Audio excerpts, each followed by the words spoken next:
Hi everyone. Today I want to talk to you about the evolution of fashion law, the concept of fashion law, which is called in French droit du luxe or law of luxury goods. Droit du luxe, droit de la mode. So when I founded our law firm, Crefovi, back in 2012, I was super excited because I had just attended the fashion law bootcamp at Fordham University, at Fordham School of Law, which is a fashion law curriculum managed and directed by Professor Susan Scafidi, who is in the United States of America recognized as the expert in fashion law. Indeed, I think she is probably the one who coined the term fashion law in the US, while I created the term droit de la mode, droit du luxe, here in Europe back in 2004.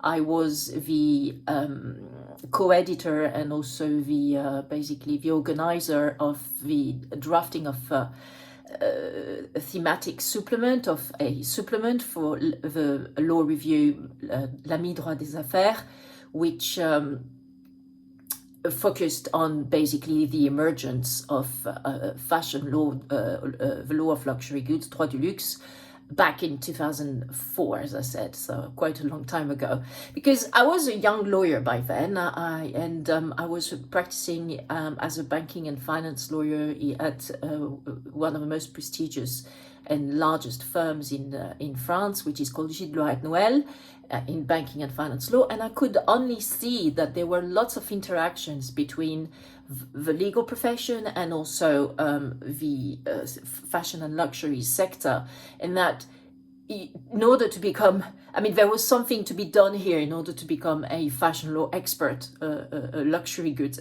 legal expert.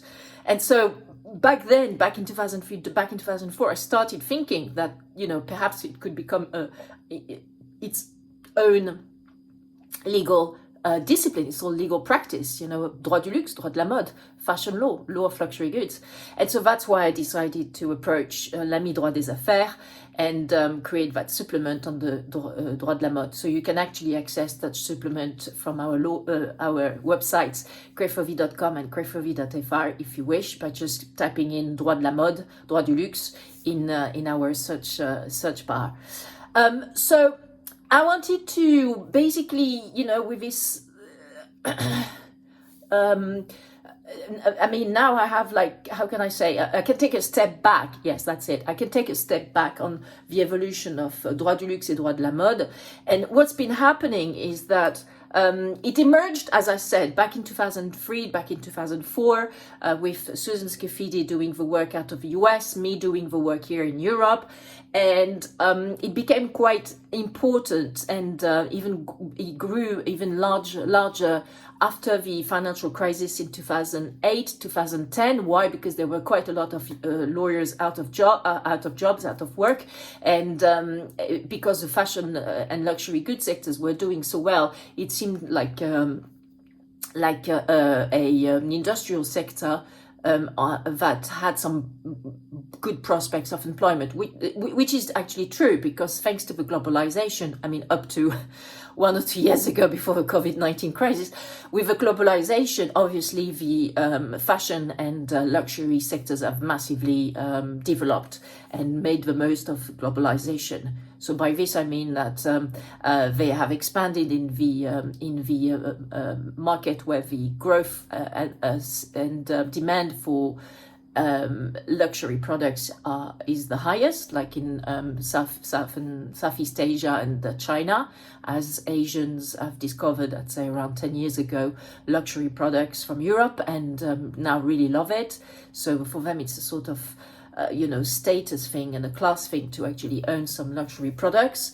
And of course, luxury brands have expanded in the US and then the Americas as well, where also the middle class in South America and also North America also aspires to have more luxury products to show their status as, prospering upper middle class citizens. and of course Europe, which has always been basically the cradle of the luxury products, is still quite a strong market, especially with tourists. Again, pre-COVID-19 crisis, because at the moment the tourist industry is in dire straits. Hopefully soon it will turn around. So having now taken this step back, so how is the fashion law and law of luxury goods going? Well, I would say in retrospect that it has not evolved as a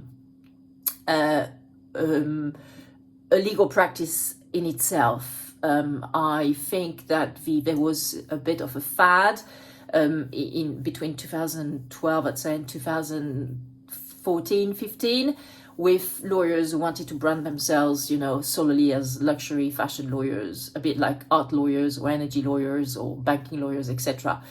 I think that this has not really taken off, to be honest. I can't really explain why. Maybe it's still being seen as quite fluffy to brand yourself as a fashion lawyer. But the skills for a good expert, both on the legal side of things and on the fashion and luxury industry, are still definitely in demand. There's still lots of demand from fashion luxury brands, and in particular from the conglomerates, the 3 or 4 conglomerates which own so many fashion and luxury brands in their portfolio. So the likes of LVMH in France, Kering in France, and Richemont in Switzerland. So there's definitely a market there for lawyers who know the luxury and fashion industries inside out. However, I would say that on the legal side, it has not evolved the fashion law and the law of luxury goods as a per se legal practice in most law firms. So our specificity at the law firm Crefovi is that we are focused on advising the creative industry. So we have clients in the art sector, clients in fashion, clients in the high tech, in media and entertainment, in life sciences, etc., etc. And in all these sectors, the most important asset is actually intellectual property. It's actually the know-how, the reputation, the branding.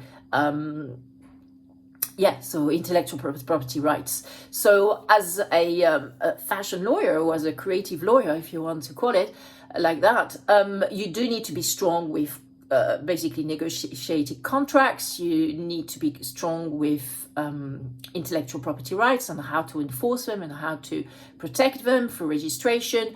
You also need to be strong in tax matters, because obviously making the most of tax specificities, in particular in art law, is very important.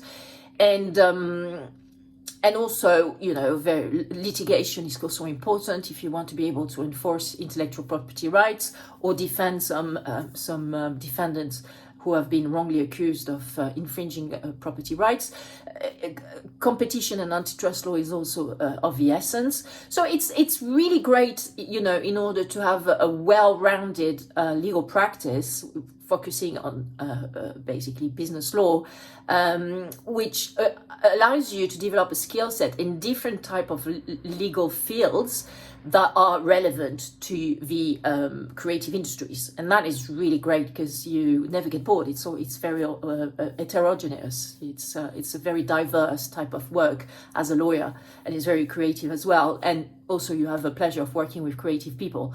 So that's it. That's all I wanted to say today. Fashion law, no, it's still not very in terms of being recognized as fully-fledged legal practice, but that's all right. I can live with that because the skills of a fashion lawyer, which are basically to be a well-rounded lawyer in business law and knowing quite a lot of things in different legal fields, are still very much in demand. And therefore, we're very happy to serve you whenever and wherever you are in the world. Now, if you like our updates, our Crefovi's daily updates, please do subscribe to our channels on the podcast channel that you listen to this this recording on, and also to YouTube. And yeah, and don't hesitate to follow us on Instagram at Crefovi. And bye for now.